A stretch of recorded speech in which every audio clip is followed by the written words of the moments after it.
second to just turn around and wish your friends happy Mother's Day.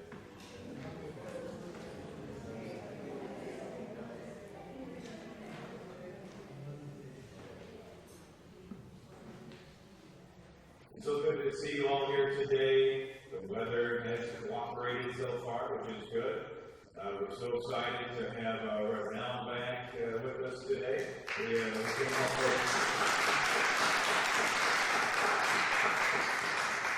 came up with a makeshift pulpit for him right there, and we're just glad to have him here. And we're going to continue to see what works best for all of us here. But just to have you back is a blessing just in itself.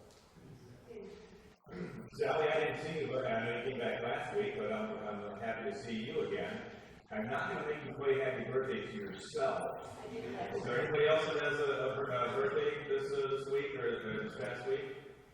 Who do we got? Darren, 15. Darren?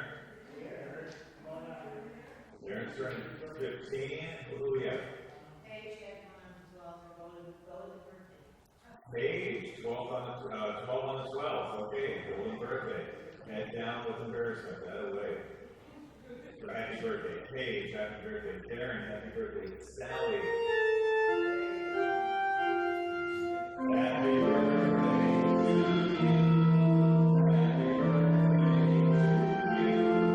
Happy birthday, dear Sally.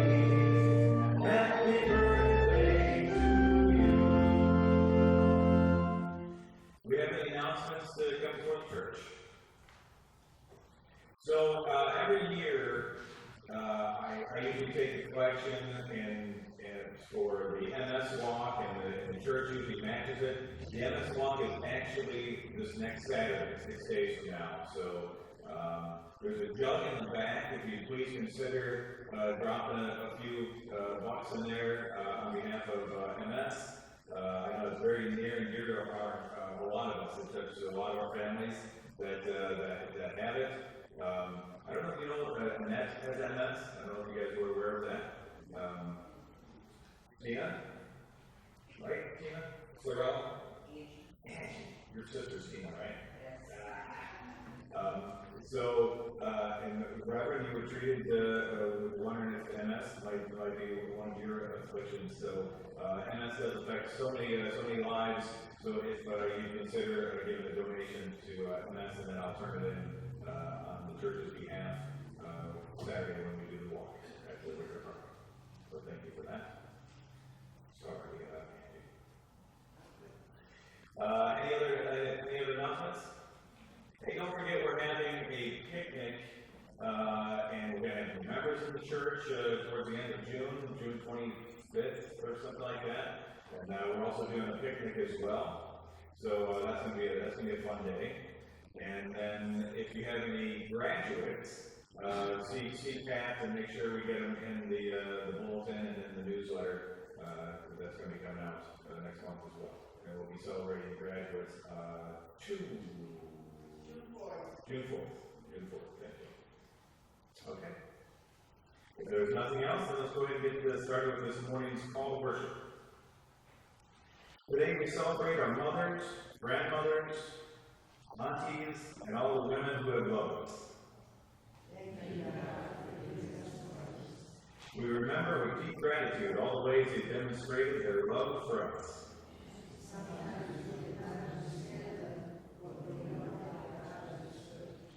We take time to remember our mothers because a mother's love is most like God's love. For their tears, for their hugs, for their wisdom, for their unfailing trust in our abilities, we give thanks today. Please join me in this morning's unison prayer. Gentle God, you nurture us in the womb of your compassion. You feed us from your storehouse of love. You guide and direct us in the path of love. Thank you for the mothers who follow your example of care for their children. By your love, help them to be loving. By your faithfulness, may they find faith sufficient to their need. By your grace, may they live with you and rejoice in the full and free salvation. In Jesus' name, amen. please join me in the affirmation of faith to accomplish treatment.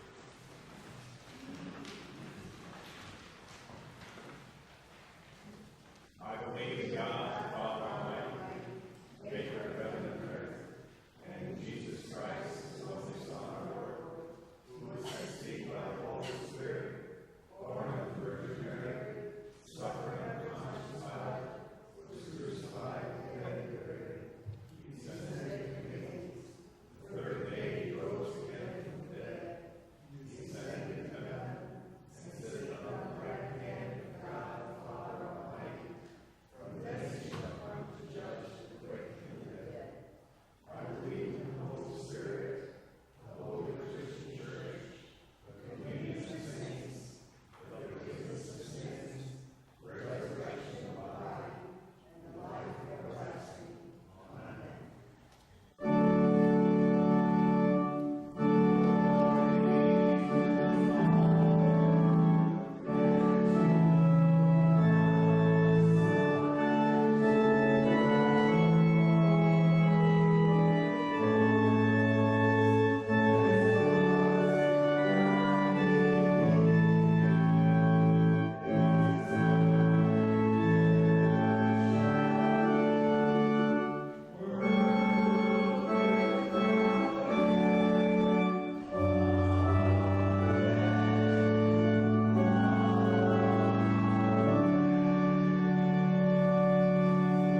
Thank you, and please be seated.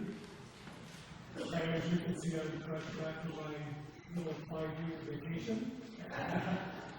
Breakfast in bed every day, people putting on my socks and shoes for me. What could be better than that, right? I had no idea I was going to be gone for 5 weeks. My doctor had told me, if you start getting worse, check yourself into the ER. So the last time I was here was Easter Sunday.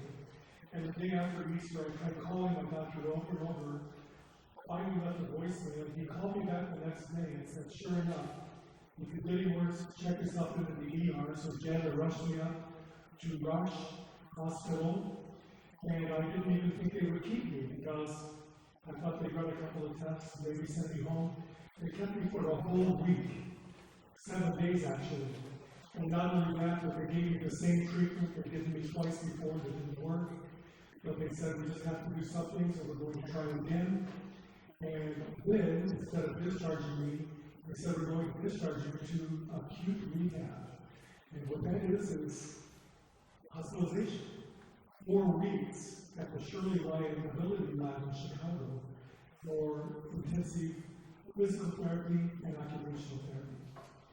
And right away they asked me, what are your goals? And I said, well, I'd like to be able to walk, stand, pivot, and go up and down the stairs. Now, none of those happened. And I came home probably a little bit weaker than I went in, but they taught me some things I need to know about how to function in a wheelchair. And it looks like this is going to sort of be my condition for the rest of my life. Now, there is one possibility, and that is on Tuesday, we're going back to see my neurologist again.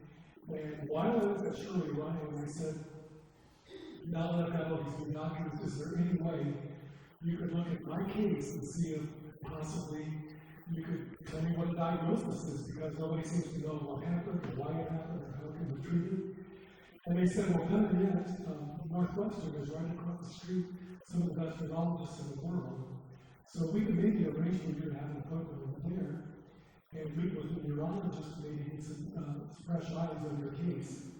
The next day, the doctor came in and said, you're not going to believe this, but there's a neurologist there that has an appointment available on Friday. Do you want that appointment? I said, absolutely.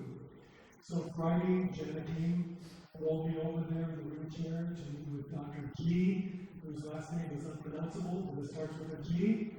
And she said there's one more treatment that has never been tried that may help. And she said, if you're not going to walk again, you're not going to be able to stand, but maybe get 10 or 20% of your function back. So we're going to find out on Tuesday if that's even going to be recommended by my regular neurologist. In the meantime, it's very difficult to do everything, especially getting dressed. You know, I have to get dressed lying on my back in bed. And so I realized it's not going to be possible to put on a suit.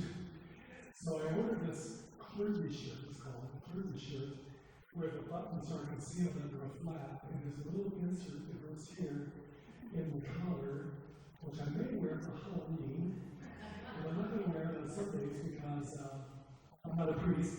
However, I thought maybe this could kind of pass for dress clothing on Sunday morning. So with your permission, I'm just going to start wearing clothing like this just to have it so much easier to get dressed on a Sunday morning. So when I put on this shirt this morning, my wife Jen took a look at me and said, "You look like Father Greenwood started preaching from Saturday Night Live." But I'll take it, I guess. And I also wish you a happy Mother's Day. Your mothers, what a wonderful occupation, position, calling you have. Happy Mother's Day to every single one of you. I'm going to be sharing the message in a few moments, but I just want to wish you also a happy Mother's Day. So the last time I was here was Easter Sunday, Easter, Christmas, Easter, Mother's Day. I'm like a regular church member now, right? Getting all the major holidays. I had no idea I was going to be in the hospital for 5 weeks, but I want to thank you for your patience and thank the Nordstrom's for filling in all of those weeks. It's been a wonderful thing to be able to watch online, even though the first week I tried watching, there was a little bit of a technical glitch on it. I think I watched in 2 minutes. But it was great to join you, even though virtually for those weeks I was in the hospital. Are there any prayer requests that you'd like to share this week for prayer or for praise? Yes, Amanda. A joy for my daughter whose birthday is today, and she is the mother of 3 wonderful little boys. Fantastic. Monica is her name. I'm sorry? Monica. Okay. Make sure we should have it on this day too. Any other requests? Yes. I'd like to put praise for the, to everybody in the good Lord. All our tests come back. My cancer is gone. There are a few things that they'll watch as far as growth, but nothing that is bringing any concern to be removing it. So I'm doing good. Fantastic. That's great news. Yes, Matt. I'd like to lift my niece Erica. She's having some health issues.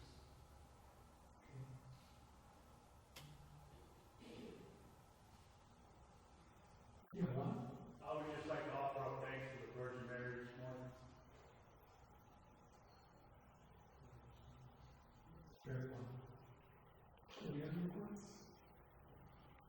Make that, would you please join me in prayer? Gracious and loving Heavenly Father, we want to thank you for bringing us to this place today. If there were a better place, we would be here, but we're here because this is where we worship you the best. We sense your presence. We love the fellowship we enjoy with other Christians. We even thrive on the facilities that remind us of who we are and why we are here. We do join with Annette in giving thanks for her daughter, Monica, on her birthday as well as on Mother's Day. We pray that you would bless her and her family and help them to know your presence with them today. We also join with Bud in giving thanks that the cancer is gone, that all things are looking up. We just pray for his continued healing and for continued mercies that you would grant to him as he walks life's pathway. We do pray for Pat's niece, Erica, who's facing health problems. We pray that you would just give her a healing beyond what any doctor can offer. And whether through medicine or a miracle, we pray that you would give her the help that she needs. We do give you thanks for the Virgin Mary, for giving birth to your Son Jesus. And even though we do not fully understand all of the complexities of that immaculate birth, we do thank you that you chose her, a simple person, to become one of the greatest mothers in all of history. And we know the stresses that she must have faced, raising the Son of God as her own child. But we just thank you for her example, and we celebrate that today. And now, Father, continue to hear us as we pray, even in the way that Jesus taught us to pray. Our Father, who art in heaven, hallowed be thy name. Thy kingdom come, thy will be done on earth as it is in heaven. Give us this day our daily bread, and forgive us our debts, as we forgive our debtors. And lead us not into temptation, but deliver us from evil. For thine is the kingdom, the power, and the glory forever. Amen.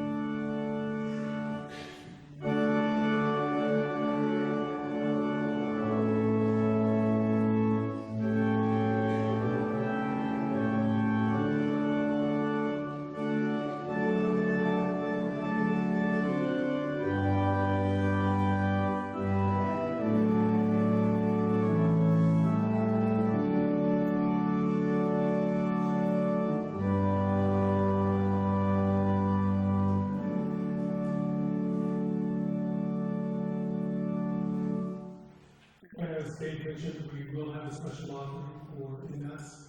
You can place that offering in the charity jar in the back of the church, or you can also place it in the offering plate as it's passed. Either way, it'll get to the proper place. And as he mentioned, I don't have Ines, but I have very similar symptoms, and so I received MS treatments in hopes that maybe that would do some good. Dave didn't work here, so we're going back to something else that hopefully will work, and I would appreciate your prayers for that.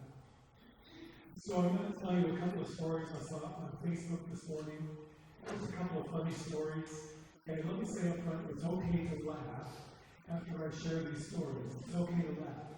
Sometimes people think you don't laugh in church, but it's okay to laugh when I tell you these things. There was a little girl who was baking cookies with her mother on Mother's Day. And she said, "Mom, what is it like to have the greatest daughter in the world?" And her mother said, "I don't know, dear, you have to ask my grandmother."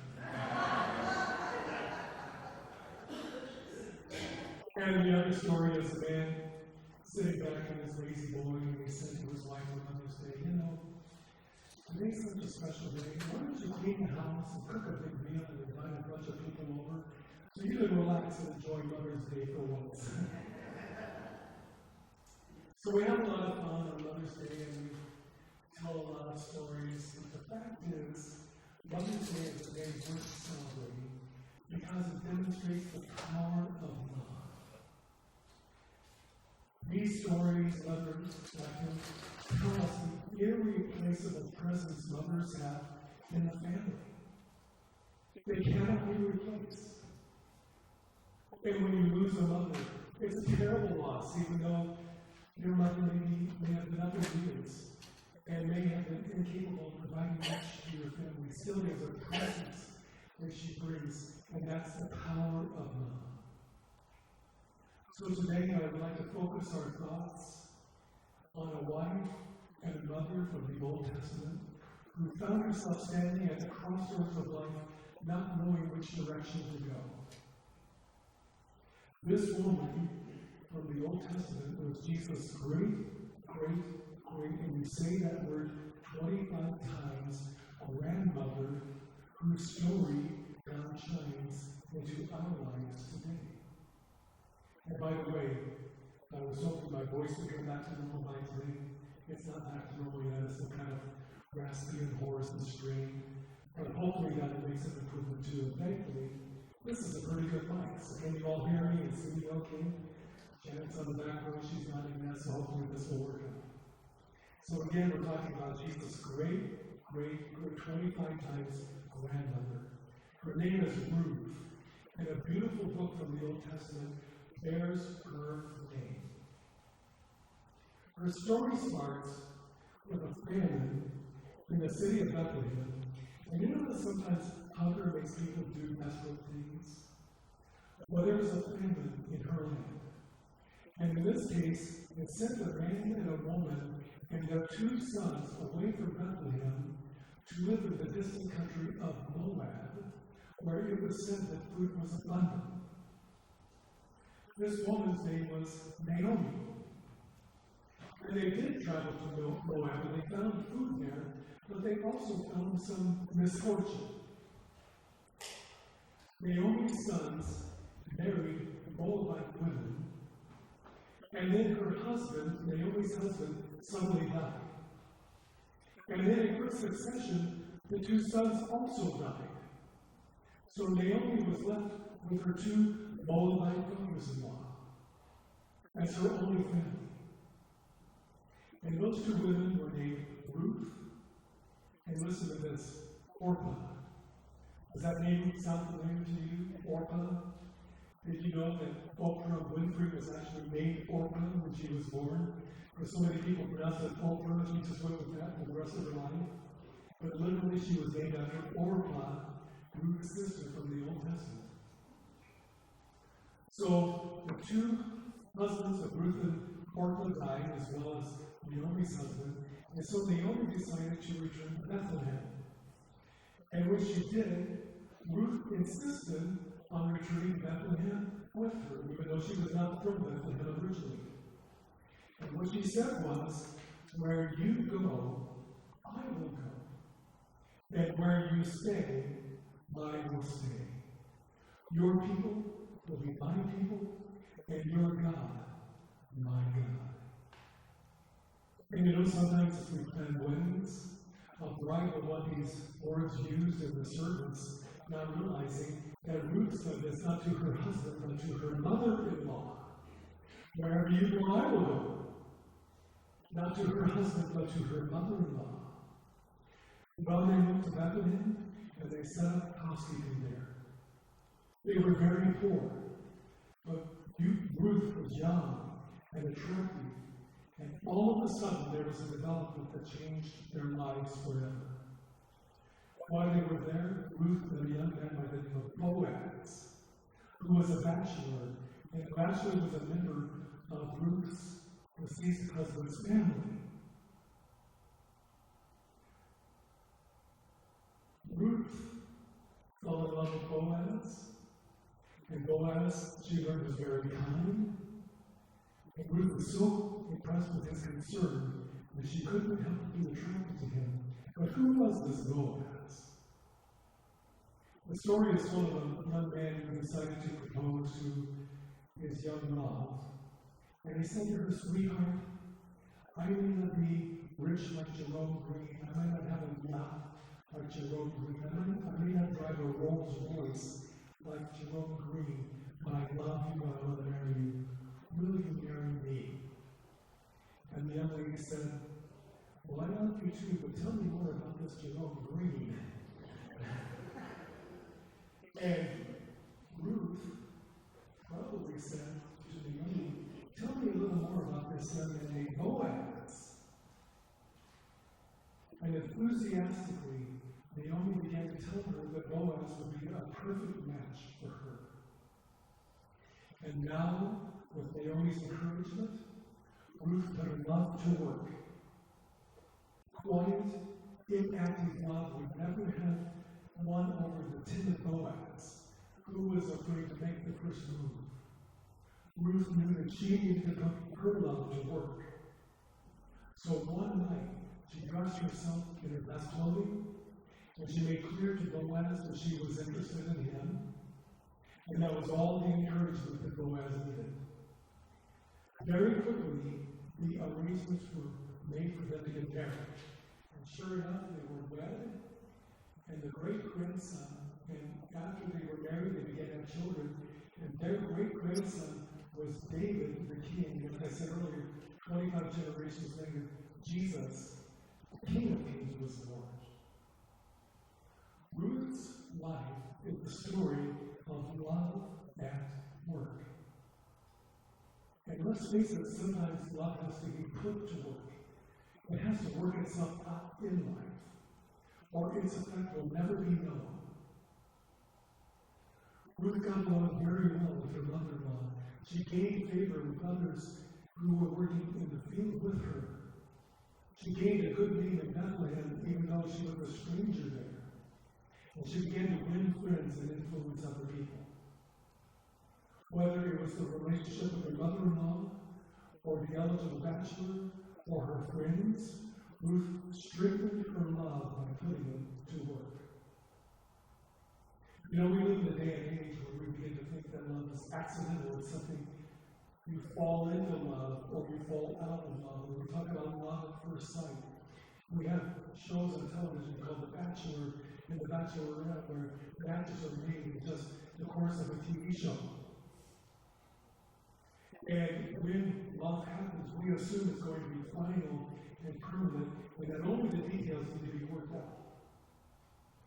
But we see in Ruth's story how crafty her love was, and also how practical it was, and even how calculated her love was. Because if you value your love, you work on it. You don't leave it to chance. You don't leave other precious things to chance, do you? So in a very careful, calculated way, she calculated her love. And mothers, there probably has never been a greater need for love to be calculated and planned than it is today. We like to brag about the United States being the greatest nation on earth, and it certainly is. But the children of America today are in serious trouble. More and more children are growing up frightened in their own homes. Increasing numbers of children are scarred by violence in the home and in their schools and in their neighborhoods.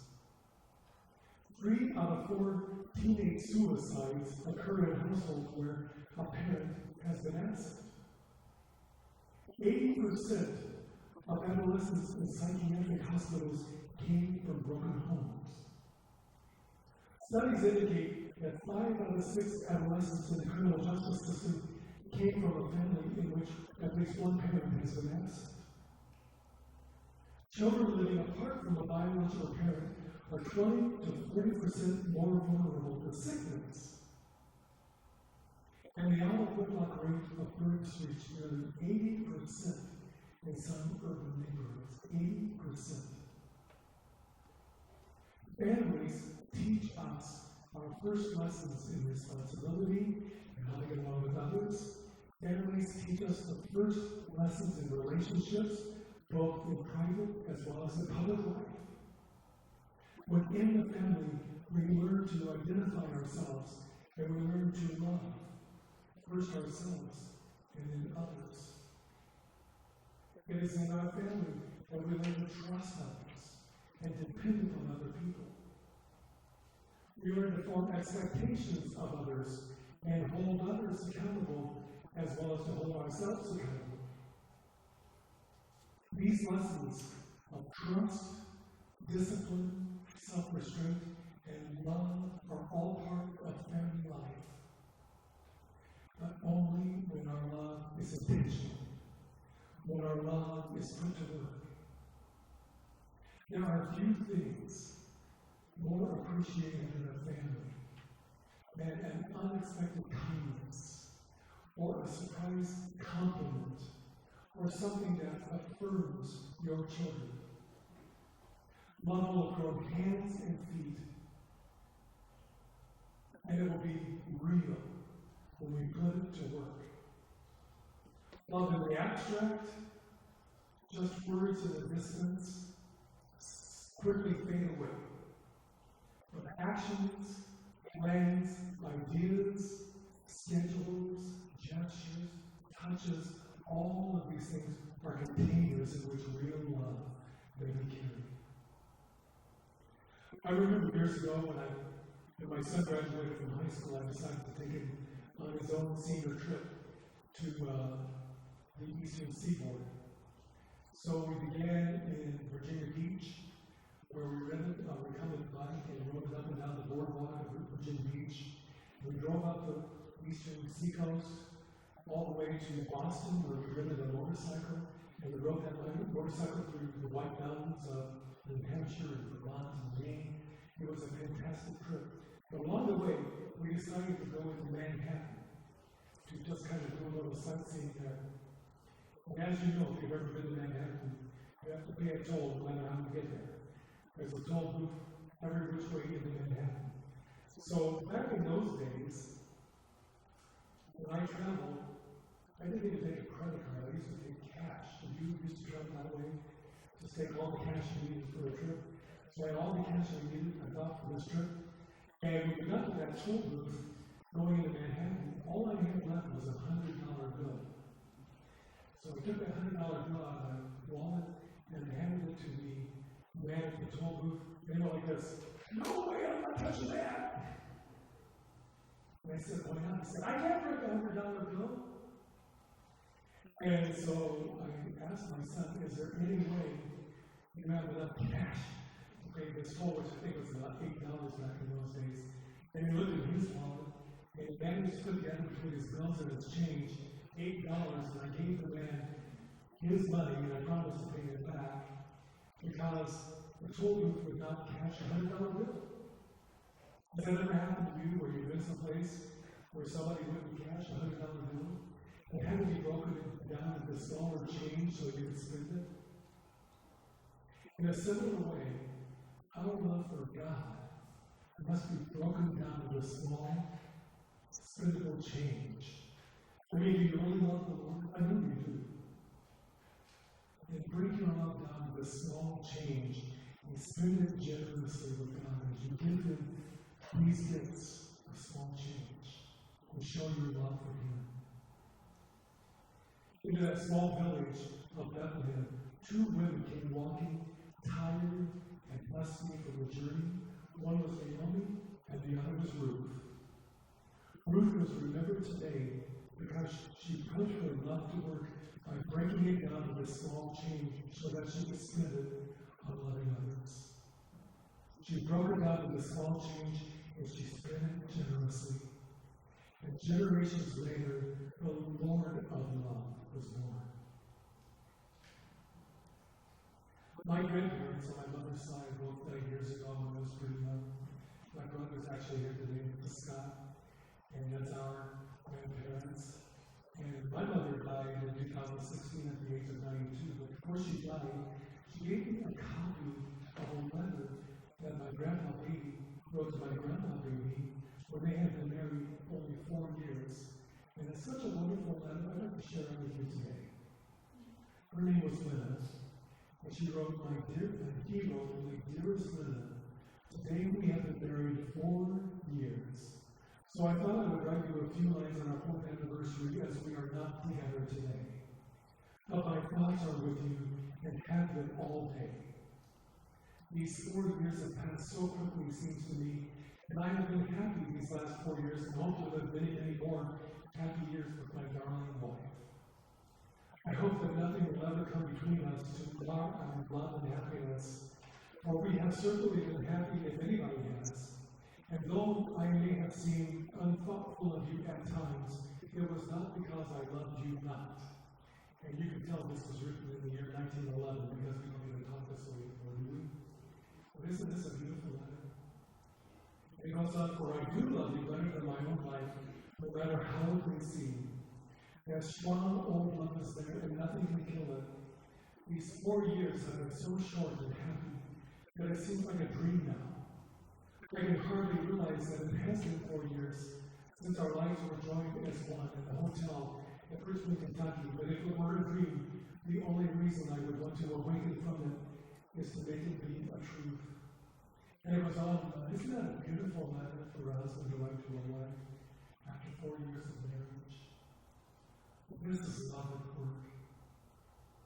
Wouldn't it be nice if maybe a few husbands wrote a little letter or note like that to their wives today on Mother's Day?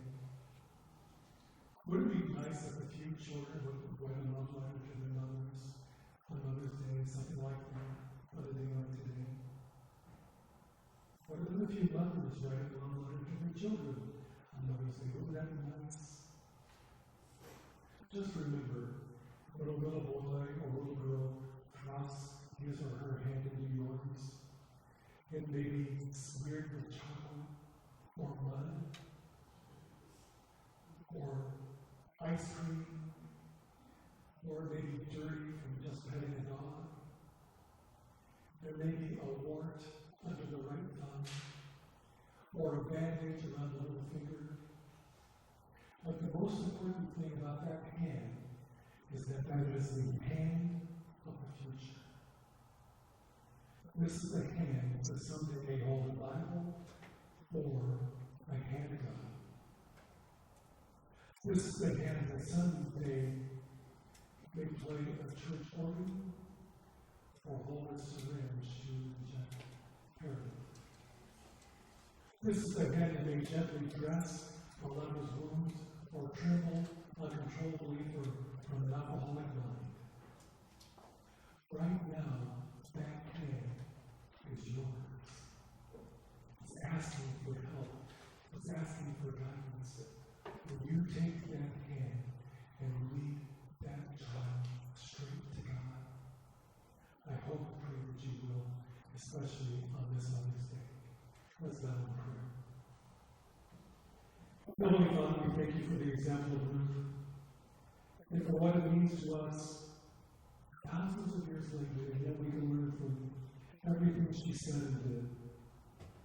I pray that we too would put our love to work, especially on this Mother's Day, that we would not just express our love, but show it in action, and let those around us, especially our children on this Mother's Day, know how much they are loved and appreciated and valued and cherished.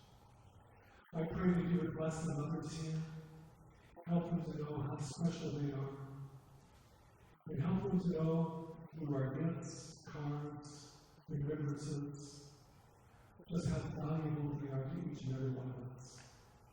Bless them on Mother's Day, and help them to know your love in a really special way, and we pray this in Jesus' name. Amen. Usually I say, would you please stand with me? And today I'm just going to say, would you please stand? As we ever sing hymn number 489. Let's stand and sing that.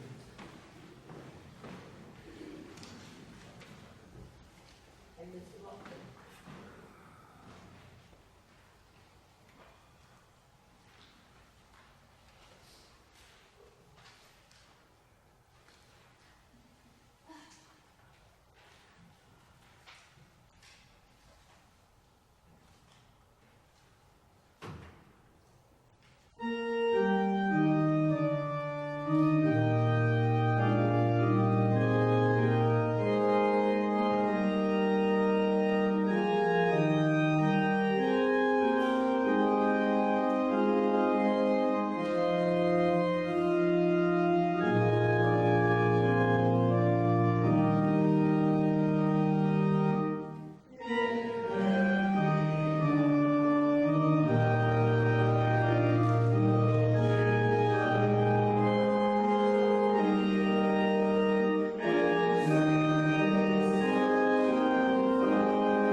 Please be seated, and I'm a little bit out of sync today because I'm out of practice and I haven't been here for the past 5 weeks, and I just realized I didn't read the scripture for today. So for our offering invitation, let me share that with you just now. Isaiah 49, verses 15 through 18. Can a mother forget the baby at her breast and have no compassion on the child she has born? Though she may forget, I will not forgive you. Forget you. See, I have engraved you on the palms of my hands. Your walls are ever before me. Your children hasten back, and those who lay you waste depart from you.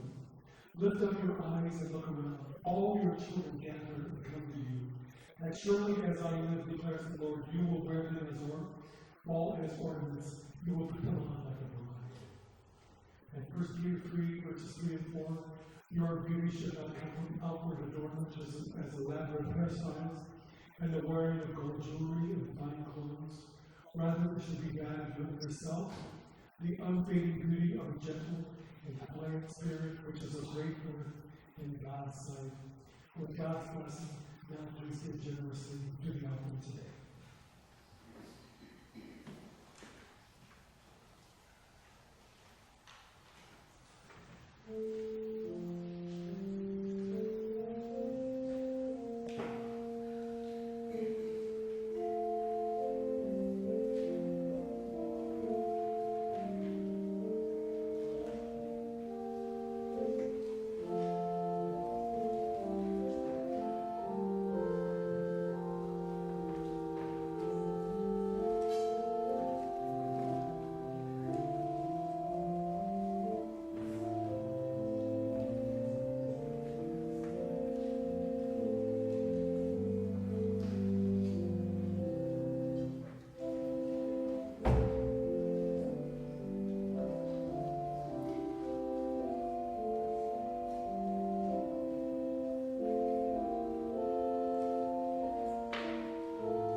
Generous and loving God, we remember. We remember the mothers who have encouraged us. Many people have taught us. We have been forgiven. We have been loved. We admit that we haven't done it all ourselves. In a way, this offering is a response to all that has come before us. We pray that the money will be used to encourage, to teach, to forgive, and to love. In Jesus' name, amen.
Isn't it great to have Sally back? And I didn't notice she's not playing the bass pedals today. That's because she broke a couple of toes. And she's unable to play the bass pedals, and her son is here because he had a driver here today. But we're so thankful to have you back, Sally, for the wonderful service that has been this morning. We want to invite you to stay for a few moments after the service for fellowship. Please do that because it's such an important time. But let's close the service with a moment of prayer. And if you happen to be standing next to a mother right now, would you take her hand and just hold her hand while we say this prayer? Heavenly Father, bless these mothers here today. Bless them because of the important role you've given them. Probably the most important role in the world. Help them to know by this clasp of the hand and by the feeling they have in their hearts just now that you love them and that you are working with them to put their love into action in their families and our families, and that together we would work to make this a better world. We pray this in Jesus' name.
And if you're a mom or a woman here today, make sure you get a flower before you leave. We have a beautiful carnation for you to take home. Happy Mother's Day.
big you can know, I think the orange stuff. Hey, Scott. And this is on my. Yeah, we're gonna go as far back as we can. Because we don't have that. That's the reason I do it. This guy. No matter what, thank you. For having such.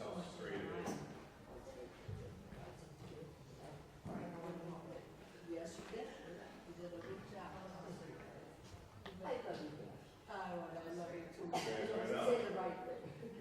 Well, that's just the way I feel it. Yeah, that's your son. I said that. Yeah, well, I did. So my friend Kathy. Hi, Kathy. Nice to meet you. Mine's from Hungary originally, and she still speaks the language. My son is probably, maybe he's younger than Joe. He's 65. Oh, Joe is 57. But anyway, he don't look like that.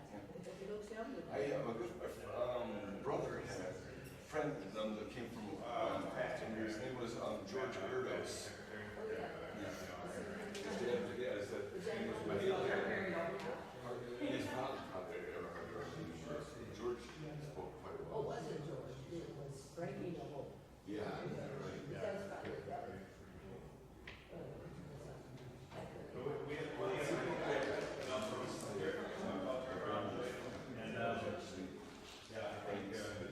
I'm sure it was. Croatian.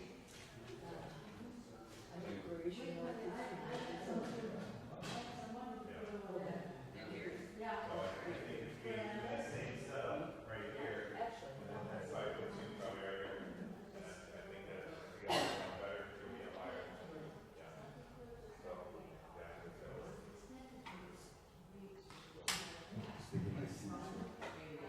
There's this hilarious meme I saw on Facebook. All the stops in the road and everything's tell people, firemen to sit down. Speed up the circle.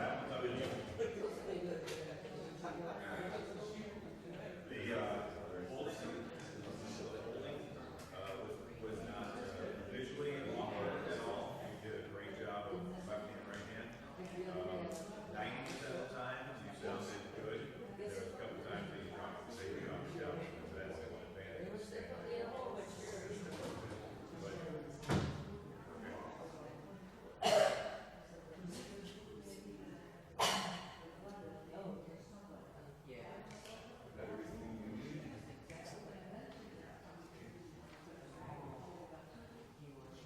Well, that's what started this whole service. Oil fat. You could start that. That's fat. Yeah, that's what started this all in the first place. Try to get this fat to stop. So your toes were broken? Two were broken. This is definitely my old hat. Nice to meet you. Yes, that's French. She was my church secretary. Yes, we're buddies. Yeah. But we'll get to, we'll find a bug base for this when we get home. I would imagine so. Well, anyway, I am not glad you got checked out. And I'm going to, I had, already, and that was just when I said, Feel that down there? right, I had to not re-permit, you know.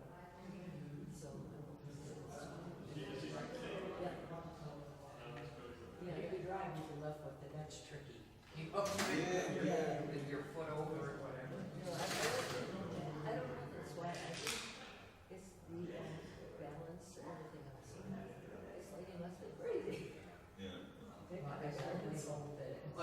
We're all back like that. Toes are rough to get banged up like that, you know. You don't realize what difference it makes. Oh, You know, yeah. if your toes are basic. Can't believe how much your balance is Oh, yeah. on toes. Well, this is well supported and it's healing well, the bruising is going away, so I'm quite confident that people that do that to me that way, this is better.